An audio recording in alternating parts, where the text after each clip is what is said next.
Combate entre a caixa de som NEHC Airbox 2 contra a caixa de som JBL Paribox 1000. Qual das duas será que tem mais grave? Qual das duas será que tem mais subgrave? Qual das duas será que toca mais forte em área aberta com 2 decibelímetros? É o que você vai descobrir agora nesse vídeo. Por isso, se você interessou, deixa o like, pois é ele que me ajuda demais a trazer mais caixas de som para a gente poder fazer esse combate.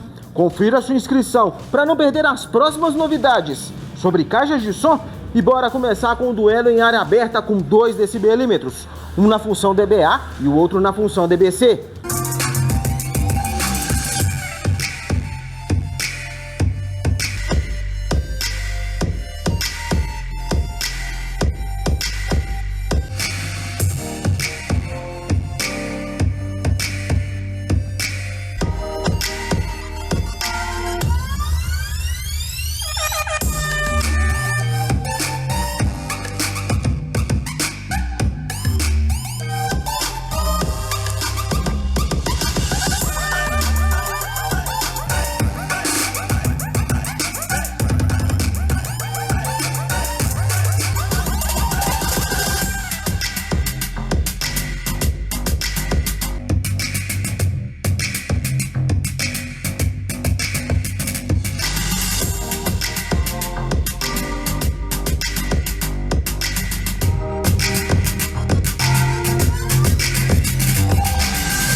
E no duelo em área aberta, vitória para a caixa de som JBL Paribox 1000.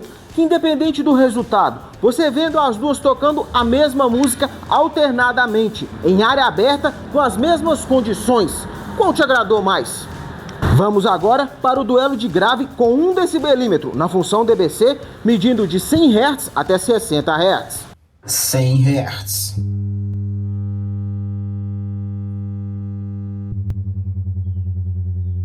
90 Hz, 80 Hz, 70 Hz, 60 Hz. E no duelo de grave por 3-2, vitória para a caixa de som NEHC Airbox 2. Com isso, temos um empate nesse combate. Só que antes de irmos para o duelo de subgrave e desempatarmos, se você estiver pensando em investir em uma dessas duas, aqui na descrição tem o link de compra delas. Aproveita e já compra também capa de proteção que eu uso e recomendo nas minhas caixas de som. Agora, se você estiver precisando de capa de proteção para outro modelo de caixa de som ou para mini system, só me dizer aqui nos comentários para qual modelo você precisa que eu te mando o link direto do anúncio. Dito isso, vamos agora para o duelo de subgrave e desempatarmos esse combate. 60 Hz, 50 Hz, 40 Hz, 30 Hz, 20 Hz. E no duelo de subgrave, com vitória absoluta por 5-0, a campeã foi a caixa de som JBL Paribox 1000.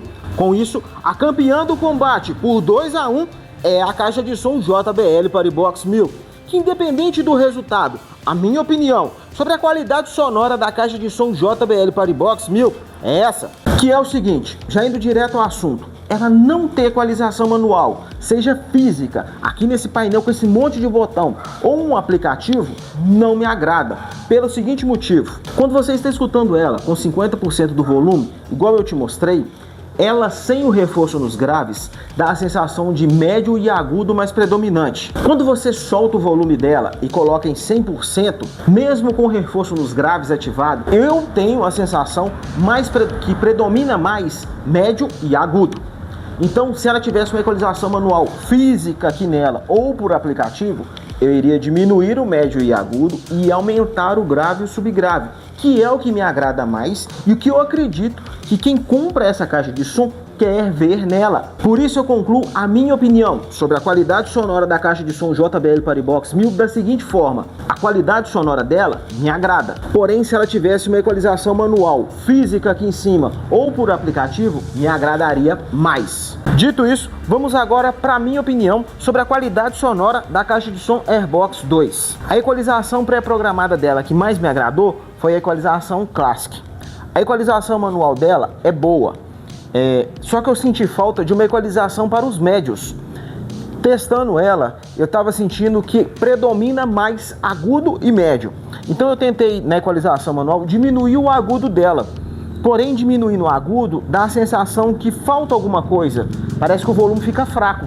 Então, talvez se tivesse uma equalização para os médios, daria para equalizar ela mais de acordo com o meu gosto. Então, eu preferi ela com a equalização manual com tudo no máximo. Com relação à distorção, em algumas músicas, tanto no teste de potência quanto testando a bateria dela, eu percebi que ela distorceu em alguns trechos de músicas. Porém, nada muito exagerado. Acredito eu que se eu diminuísse um pouco o grave e o agudo, essa distorção iria sair. No teste de potência, seja de grave, subgrave e em área aberta, eu fiz o teste com ela conectada na energia. Já o teste de bateria, sem estar conectada na energia. Audivelmente, eu não percebi diferença dela conectada na energia, nem dela somente na bateria. Nisso, no teste de bateria, como foi quase 3 horas tocando música direto, eu consegui perceber nela subgrave, consegui perceber mais grave de ataque, então eu posso dizer que o grave dela e o subgrave fica ali querendo ser misto para ir para um subgrave mais macio. Não é aquele subgrave prolongado, mas é querendo ser um subgrave macio. Então eu acredito que para quem gosta de subgrave, ela vai agradar. Para quem gosta de grave, ela também vai agradar. Porém, o ênfase dela que eu percebi mais é no agudo. Ela joga o som bem longe, o que fica bacana para usar com microfone, para poder levar para uma beira de piscina e ficar escutando por causa da bateria, mas lembrando, isso no meu gosto. Bem que eu queria, pessoal, colocar essas duas para tocar outros tipos de música para poder te mostrar um pouco mais da qualidade sonora delas, mas infelizmente, devido a direitos autorais, eu não posso fazer isso aqui nesse vídeo, mas lá no Shorts eu consigo, tanto que eu já até fiz. Clique aqui nessa playlist e vai lá conferir.